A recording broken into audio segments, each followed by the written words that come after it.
ศสหราชอาณาจักรนะครับแล้วก็เป็นผู้อำนวยการของ Law Clinic ของ Kent Law School นะครับ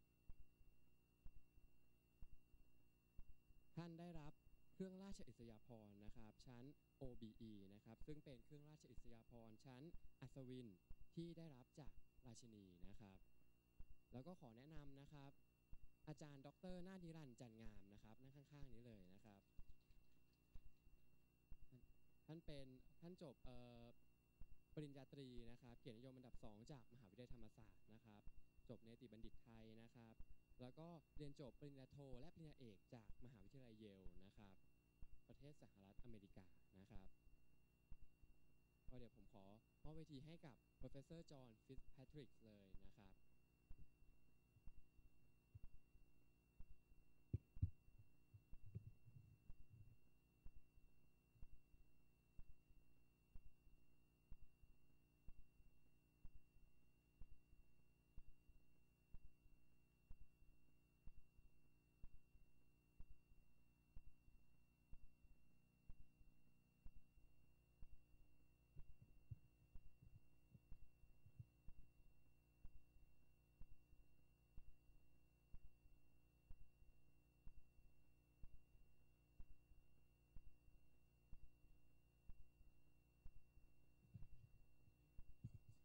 Can I just say that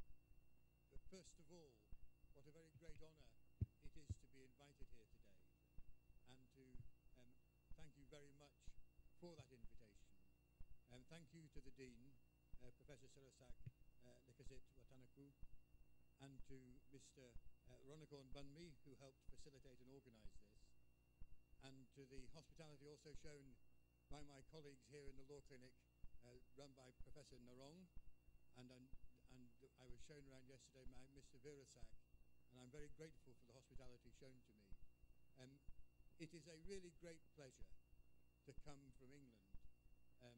from my law clinic, to find out about what you're doing in this university at Thammasat in Bangkok, and also to hear, and I hope we will hear a lot from other colleagues in Laos and from other countries in the region about the contribution being made to clinical legal education in this part of the world. We have an enormous amount to learn from each other, and I very much look forward to discussing our shared experiences today.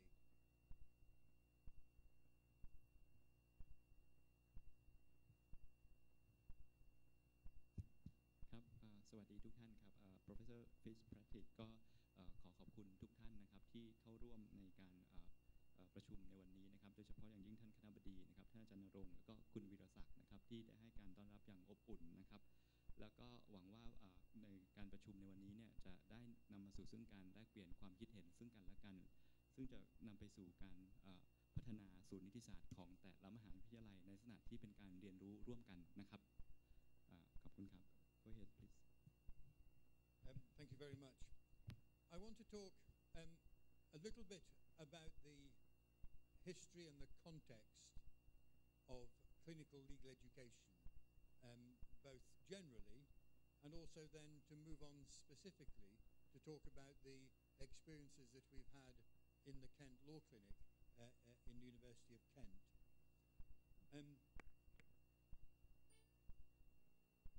First of all, what is it? What is clinical legal education? And I put up for the first two comments about that the points that you see on the screen: educating law students in providing a free legal service by law students and law school staff. I think those are the two key components of clinical legal education. They're not entirely obvious, in fact. Of course, clinical legal education is about educating law students. But I put that to start with because we sometimes lose sight of the importance of educating students in the process of providing a free legal service to people who need it. The service is important, and people do need a legal service, and it fulfills a very important function in providing that legal service to people who need it. But we do we provide that service in a law school, first of all and last of all, because it helps us better educate our law students. And that's why I put that first. It's about educating law students as well as providing a service. And it's not just about educating students and providing a service. It's about educating law students in the process, in the activity, in the experience of providing a free legal service for people who cannot afford to access the law in order to vindicate and defend and support their rights and their quality of life.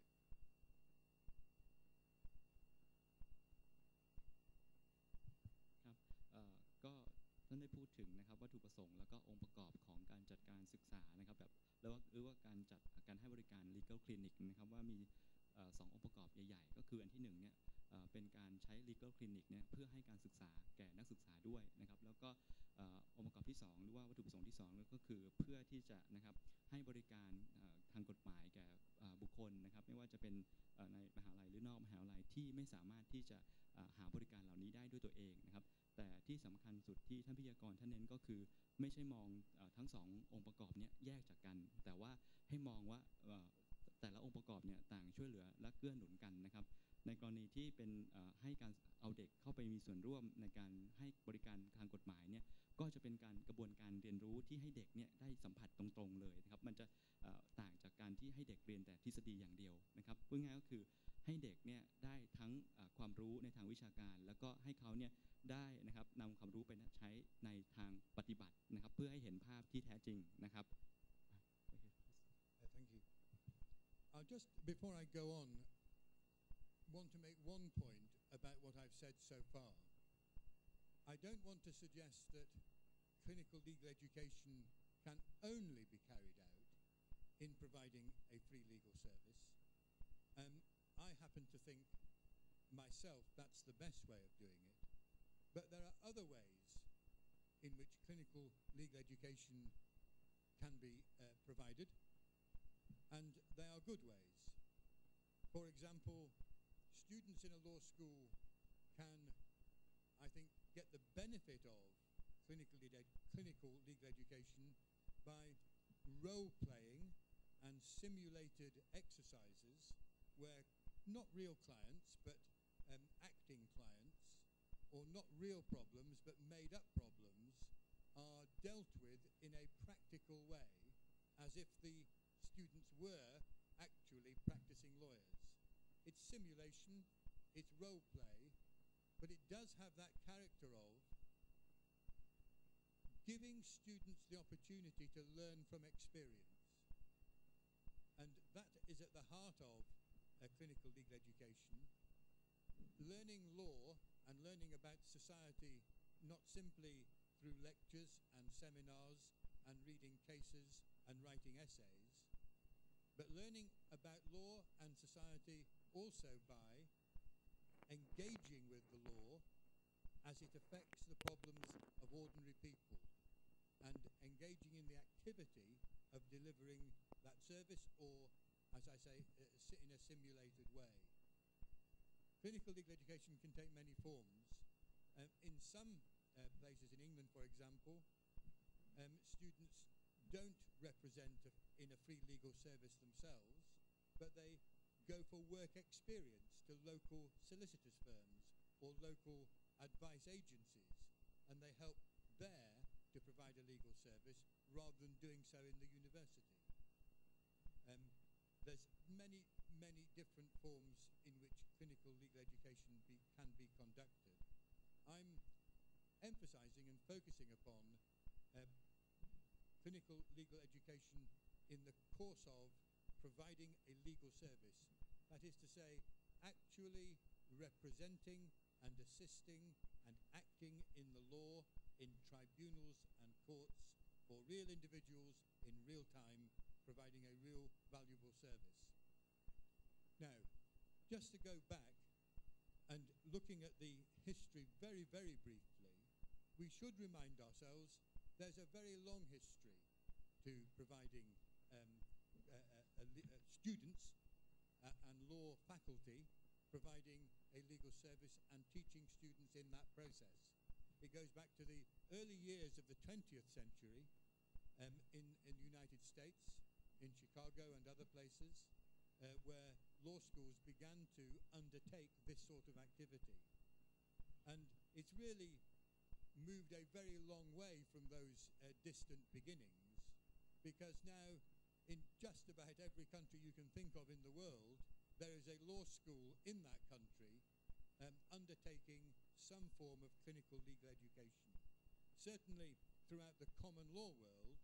and also in the civil law world too, there are now clinics in most countries. And there's been a very rapid expansion, particularly in the years following the Second World War, and particularly in the United Kingdom. There were, I suppose, in more recent years, there were three phases. There was a phase in the 1970s, there was a phase in the 1990s that's still going on really, and speeded up in the last 10 to 15 years, which has seen a big increase in the number of university law schools in the United Kingdom develop clinical legal education. It's been an uneven development, and there's a lot of interesting and difficult reasons for that. It did start in the 1970s in the United Kingdom. It didn't really develop. It did get going again in the 1990s, and it sort of developed. But it really has developed in the 21st century. And perhaps we can say a little bit more about that as we go along. Certainly today, over 2/3, maybe 3/4 of law schools in the United Kingdom are conducting some form of clinical legal education in their law schools. And many of them are doing it as a matter of the process of clinical legal education, the work of students in that process being assessed, being examined, being credited in the actual degree programs that the law schools are providing to those students. In other words, it isn't simply an extracurricular activity that students undertake. It's part of the Bachelor of Law, the LLB curriculum in many law schools. Not the majority by any means,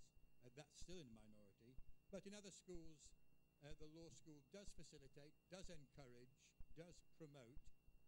often through the voluntary efforts of both staff and students, and sometimes with university and law school support. They provide the opportunity for students, even if they're not doing it as part of their degree, even if they're not doing it as part of the curriculum, the law schools are increasingly facilitating students to do some form of providing a legal service for the purpose of helping people and for the purpose of improving their own education. ครับก็เริ่มตั้งแต่ที่ท่านเริ่มพูดมาก็คือพูดถึงเรื่องของเหตุผลนะครับว่าทำไมจึงควรจัดlegal clinic นะครับเพราะว่าสองเหตุผลหลักๆก็คือนะครับเพื่อให้เด็กเนี่ยนะครับได้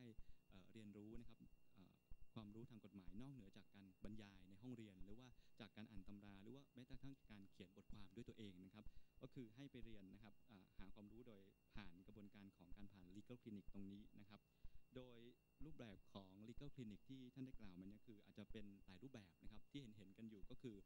เป็น legal clinic ที่มหาวิทยาลัยเป็นคนจัดคือที่คณะนิติศาสตร์เนี่ยเป็นคนจัดนะครับแล้วก็สนับสนุนกับอีกรูปแบบหนึ่งก็คือในกรณีที่เด็กเนี่ยให้ walk in ไปเองนะครับให้ไปหาการฝึกงานใน law firm ต่างๆนะครับอันนี้ก็ถือว่าเป็นหนึ่งในรูปแบบของlegal clinic เหมือนกันนะครับ